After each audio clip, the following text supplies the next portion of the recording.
Hey everybody, welcome back. This is my 1996 Camaro Z28 and we're going to be cleaning it up a little bit today, doing a walkthrough on it, explain kind of its future of what I'm going to do with it and where it is now. So this is a 1996 Z28, full power, T-tops, all the good stuff.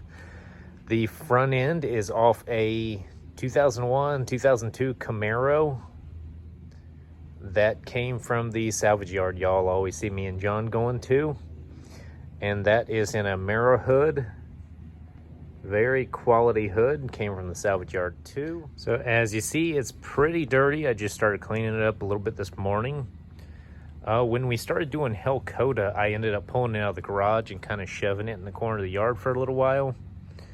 So now it's time to get it back out, clean it up, make sure there's nothing in it. That way, when it makes the journey to the new shop, we don't have to worry about rats or anything getting into the new shop. So overall, it's really not in bad shape. The paint's kind of faded. The interior needs a little work. As you can see, the rip on the seat in there. But overall, it's a very solid car. Aside from the horrible things somebody did to it, like these tail lights. And as you can see, it's still dirty over here. We didn't get to wash this side yet. We have the C7 replica wheels on it. Inside, we got some tears in the seat.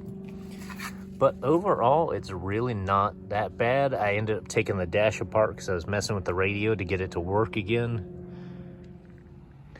So it's probably not the cheapest on YouTube or anything like that. But I ended up paying $800 for this car back when I was doing dealership things. So we do have the original factory front end off this. I just kind of bolted this one on to see how it would work.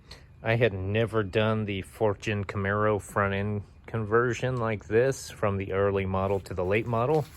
So it seemed like the perfect one to do it on and see how things worked. And it was pretty easy actually. Basically, you change out this plastic structure, your fenders, your front bumper, headlights, everything else is pretty much the same. So the weird thing about this car is when I bought it from the guy, it wasn't in the best area of town, and he was advertising it as a non-runner for I think like $1,300 or something, $1,500.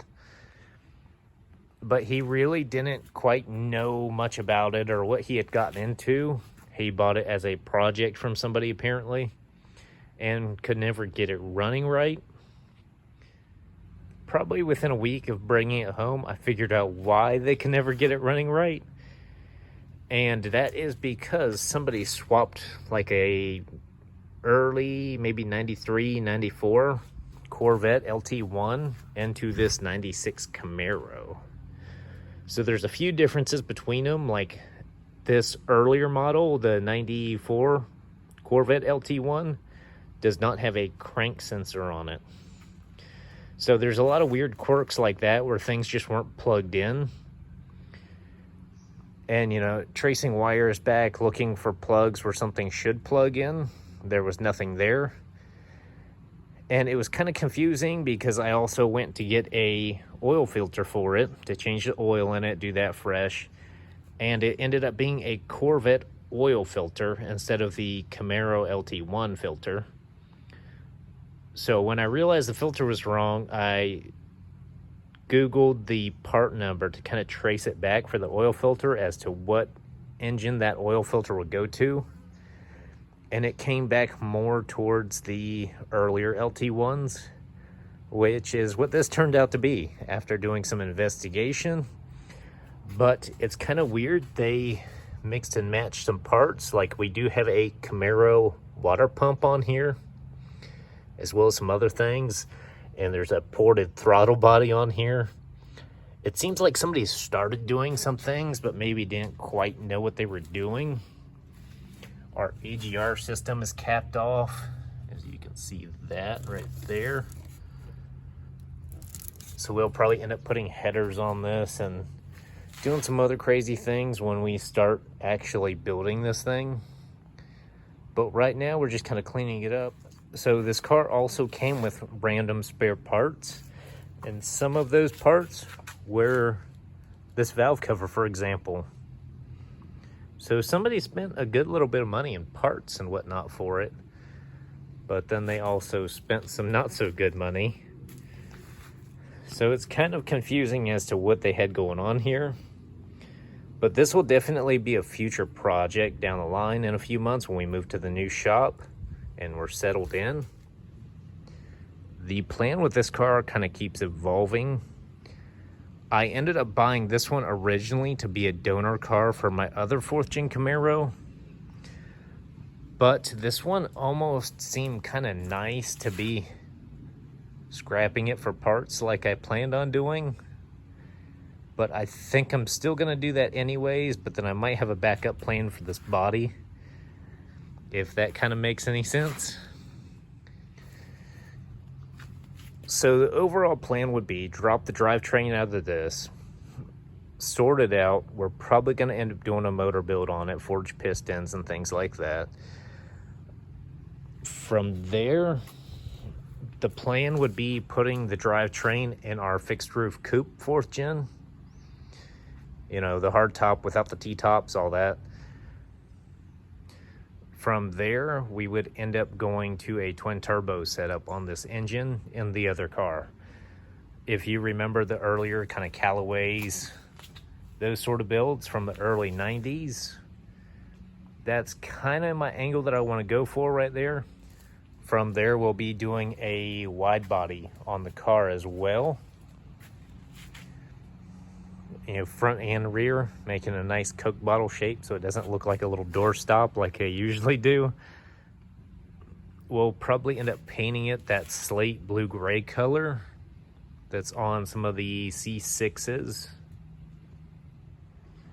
As you can see, my other Camaro up there by the 300. So to take a step back for a minute, as soon as I found out what exactly this motor was, what it was missing, and kind of the general what needed to be fixed on it, I found this guy up in Ohio and sent him the PCM.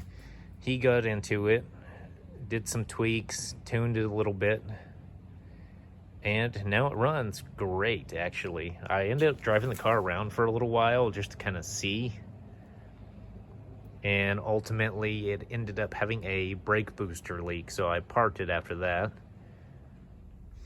As far as the Camaro, we're probably going to end up going with a paint like this. It's more of a slate blue-gray, like on the C6 Corvettes. And then we'll probably do some neon accents with like a safety green. And a few people were asking about my seat belts. You know, where I get the seat belts. And usually I just get the material, the seatbelt webbing by the yard. As you can see, I got a few in here. I also have the burgundy for the Bronco. So usually I just take this and sew it into place in place of the normal seatbelt webbing.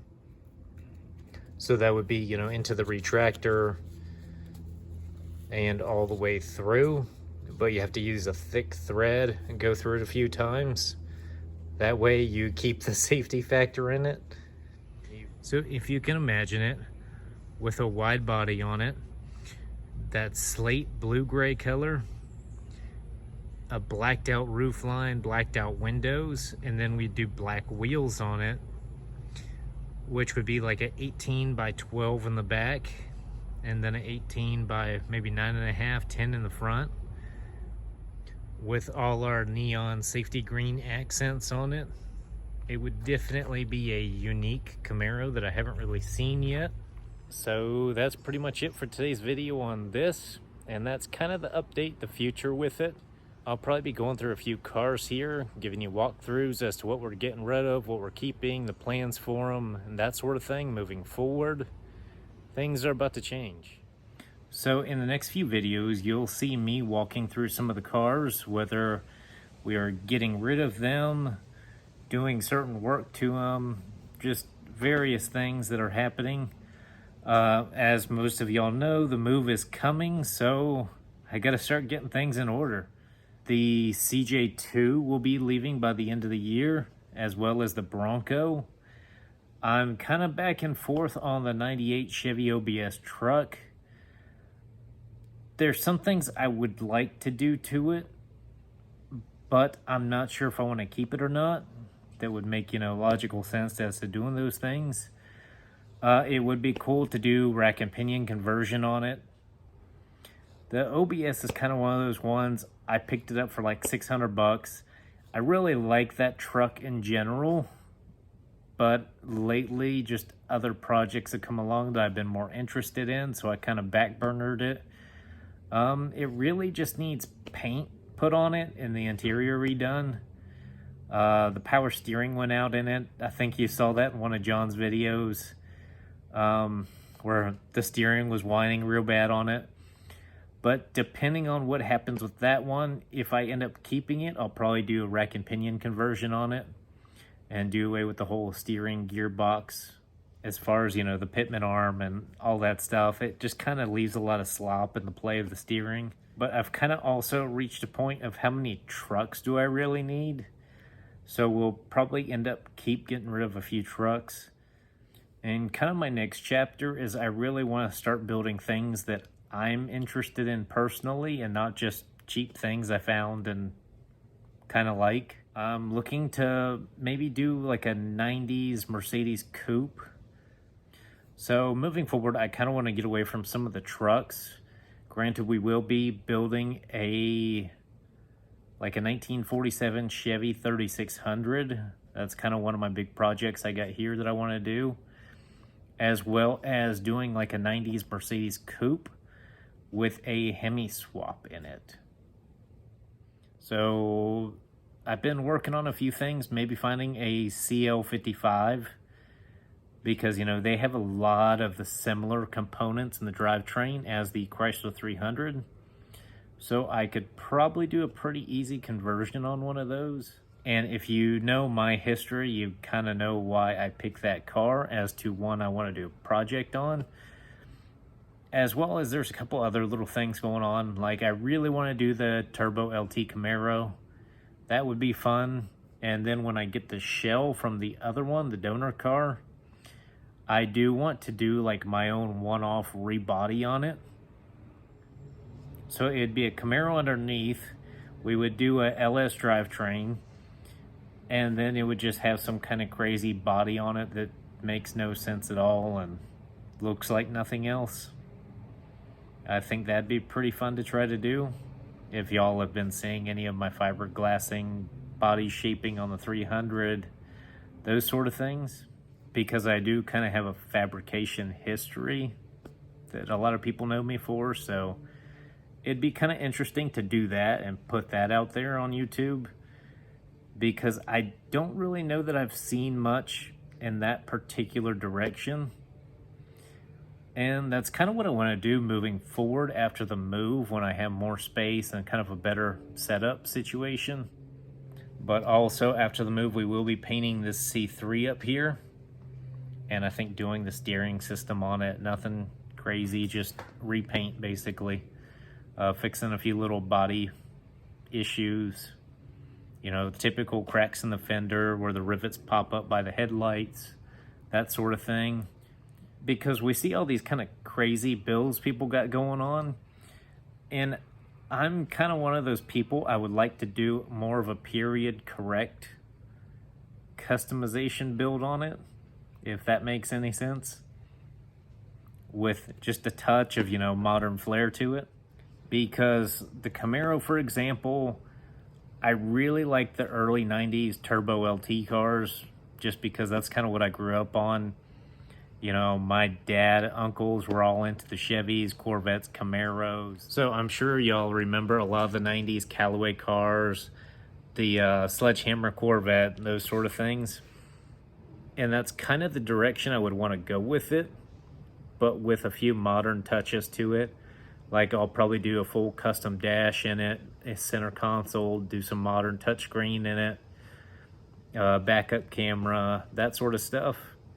But also do it kind of more like they would have built it back then. So that's it for today's video. Be sure to like, subscribe, follow along below if you want to see what we got going on next.